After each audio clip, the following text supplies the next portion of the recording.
Oke, baik lagi di channel Crash.ed dan hari ini gue akan nge-review salah satu mobil keluaran Mitsubishi yang menurut gue salah satu yang terbaik pada masanya. Welcome to Crash.ed dan ini adalah Outlander Sport 2013.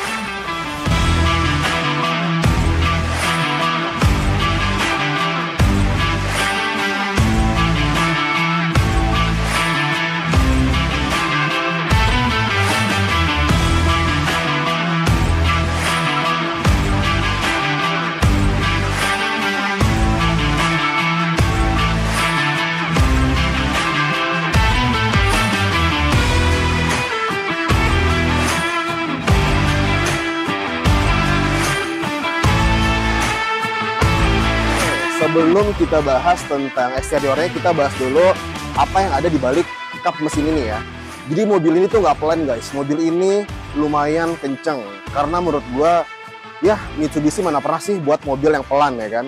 Menurut gua mobil ini tuh seperti Lancer yang ditinggiin gitu loh.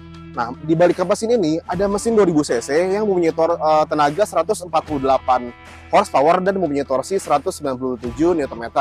Dan semua tenaga tadi dia salurkan ke dua roda depan melalui transmisi CVT. Memang untuk bahan bakarnya nggak terlalu irit ya, karena memang mobil ini fokus di tenaganya dan di kenyamanannya. Kita lanjut ke bagian eksteriornya. Jadi kalau kalian lihat di bagian eksteriornya, ini mobilnya dual tone ya, warna putih dan warna hitam. Untuk Outlander sendiri pada waktu itu mengeluarkan, kalau nggak salah ada 4 warna ya, warna putih, warna silver, warna hitam, dan warna merah.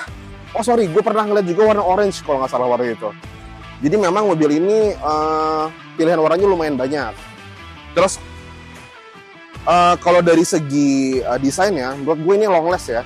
Mobil ini terlihat cukup sporty untuk sebuah SUV. Dan gue sendiri agak lumayan bingung kenapa mobil ini discontinue di Indonesia. Padahal di luar negeri, mobil ini tuh masih continue terus dan bahkan udah keluar hybridnya. Mungkin karena X-Force kali ya masuk ke Indonesia, jadinya mungkin mobil ini di stop dulu karena takutnya nanti malah terjadi ketimpangan di penjualannya atau gimana, gue kurang begitu paham. Kita lanjut ke eksteriornya. Di bagian depannya ini udah full LED ya, jadi ininya juga ada proyektor. Terus lampu sannya tapi masih halogen, sorry. Di bagian bawahnya ada ada fog lamp dan masih halogen juga.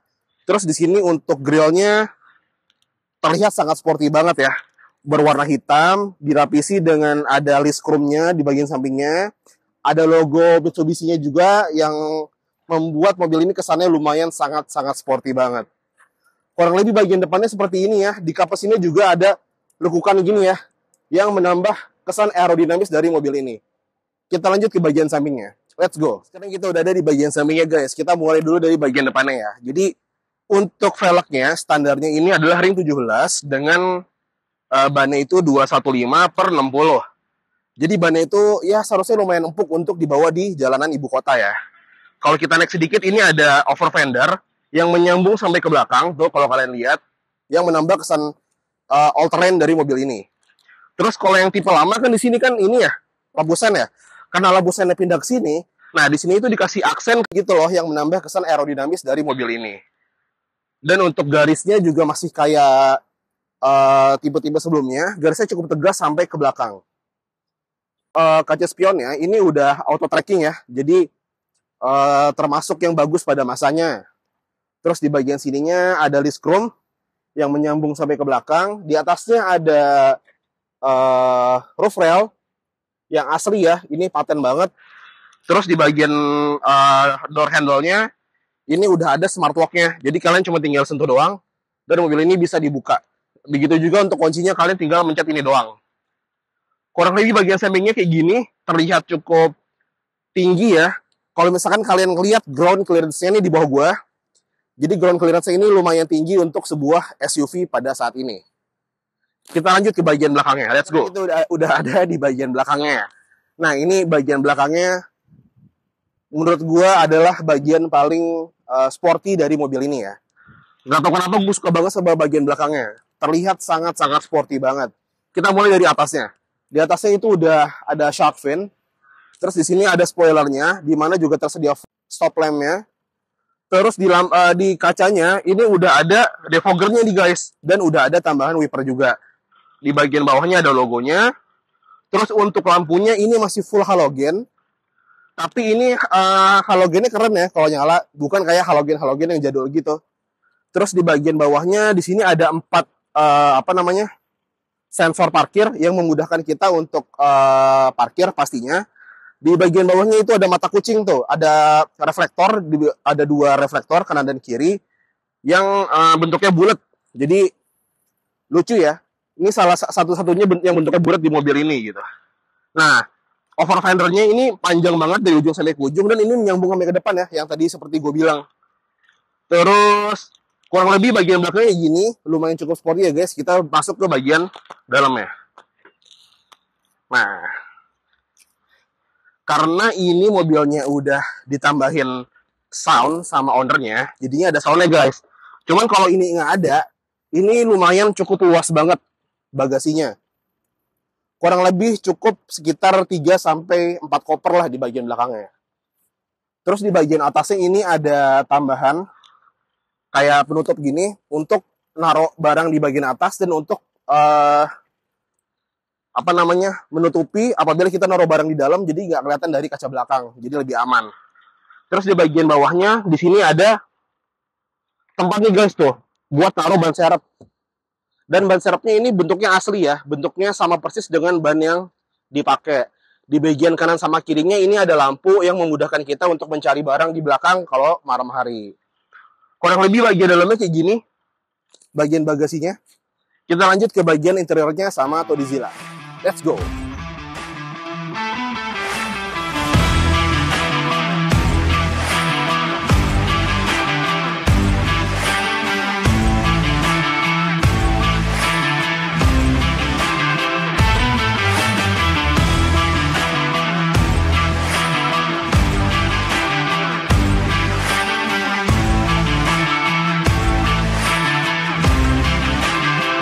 Sekarang ini gue ada di bagian dalamnya ya. Oke, kita langsung nuflongin bagian passengernya, bagian belakangnya. Untuk tinggi 179 180 ini benar-benar masih nyaman banget nih guys. Seperti yang kalian lihat ya, dengkulnya juga masih jauh ya.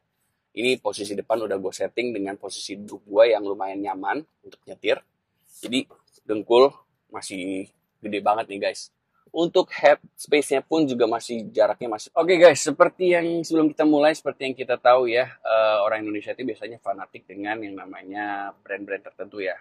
Padahal kalau kita mau lihat sedikit keluar dari situ, banyak banget brand-brand mobil yang memberikan atau menawarkan feature-feature yang lebih baik dari itu. Terkadang kayak gitu. Cuman itu dia, karena orang Indonesia biasanya sudah fanatik ya guys ya. Nah, salah satunya mobil yang punya fitur lebih itu untuk kelas ini ya, ini salah satunya Outlander nih guys. Outlander ini sebenarnya dia di luar negeri itu masih ada ya, cuman sayangnya di Indonesia ini dia di discontinue, dalam arti dia udah nggak ada lagi. Sayangnya di luar itu dia masih diterusin, bahkan dia itu mengeluarkan yang hybridnya gitu. Padahal di Indonesia ini udah banyak banget mobil yang ngeluarin hybrid, bahkan untuk elektrikal ya, udah mulai banyak mobil-mobil yang mengeluarkan electric car gitu. Ini bahkan Mitsubishi malah memasukkan yang barunya yaitu X-Force. Alright guys, setelah tadi omongan tadi, kita langsung move along aja ya. Siapa tahu dengan review kita di 2024 mobil ini dengan harga sekian itu bisa menjadi pilihan buat kalian yang sedang mencari mobil.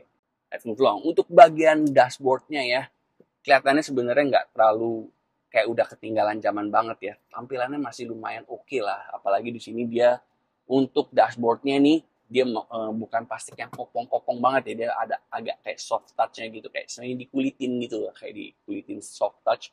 Untuk bagian speedometernya pun juga tampilannya masih oke lah. Nggak ketinggalan zaman banget sih gitu. Tapi masih oke ya. Nah, untuk setirnya, dia ini udah tilt steering dan teleskopik ya guys. Kayak gini. Tuh, ya. Jadi ini udah keren sih menurut gua. Dan ditambah lagi dia ini ada shift handle-nya. Ini kalau kalian suka ngebut-ngebutan, ini sebenarnya ngebantu banget nih guys ya untuk mobil Matic gitu. Di sini ada ini. Nah, di sini juga ada kontrol ya, ini cuma buat radio aja ya seperti biasa. Nah, Kemudian dashboardnya ini didominasi ada kayak warna apa ini, kayak bukan warna tapi motif kayak karbon-karbonan, sama kayak di pintunya juga nih guys. Ini balik lagi sih ke selera kalian suka dengan yang tampilan karbon, atau mungkin tadi kalau gue bilang kalau kalian punya dananya 200 jutaan bisa nyari mobil tipe ini yang lebih murah atau tahunnya yang lebih tua, mungkin bisa buat dicat hitam mungkin ya, tapi itu selera ya, semua balik ke selera masing-masing ya. Untuk bagian sininya emang tampilannya dia masih model puter ya, biarpun orang sekarang bilangnya pengennya digital yang pencet, tapi sebenarnya di tengahnya ini masih digital, jadi tengahnya dipencet.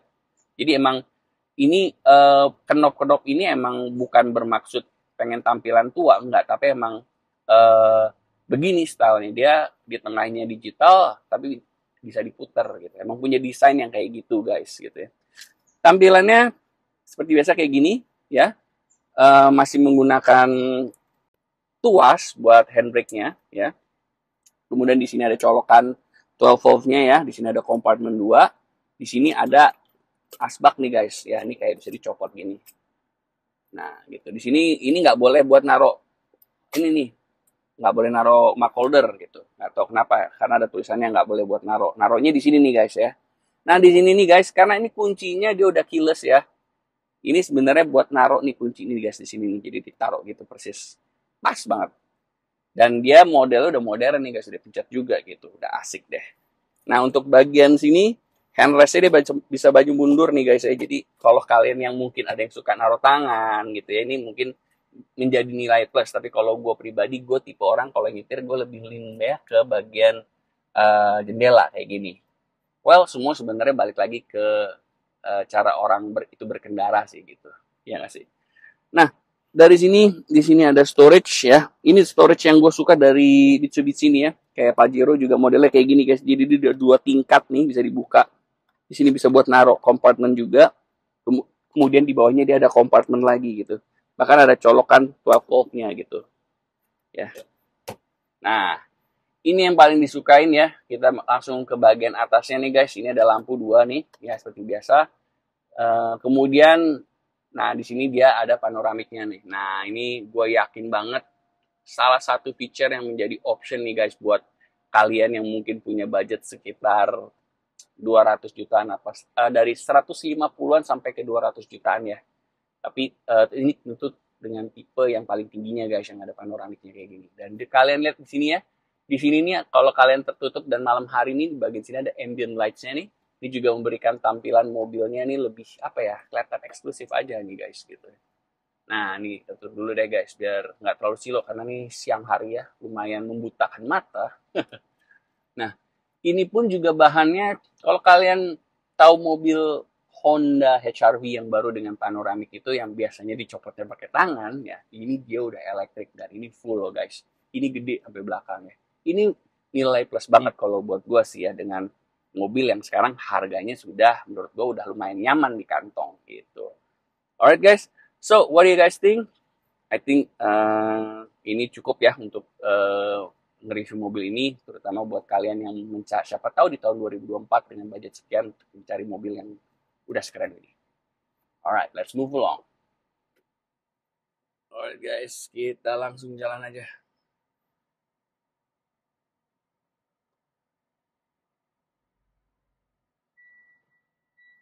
Oh, seatbelt. Kita lupa pakai seatbelt guys. Oke. Jujur ya, ini mobil sebenarnya buat tarikan ini enak nih guys. Pertama mungkin kalau kalian suka mobil dengan torque ya, di torque awal, gue harus bilang mobil ini lumayan enak ya. Dan untuk suspensionnya pun juga lumayan empuk nih guys ya. Kita langsung jalan ke sini aja.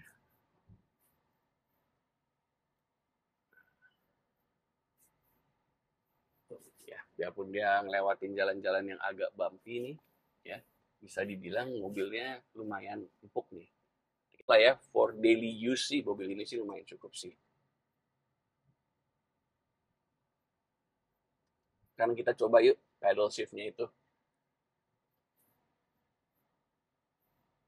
Kita putar dulu di sini guys.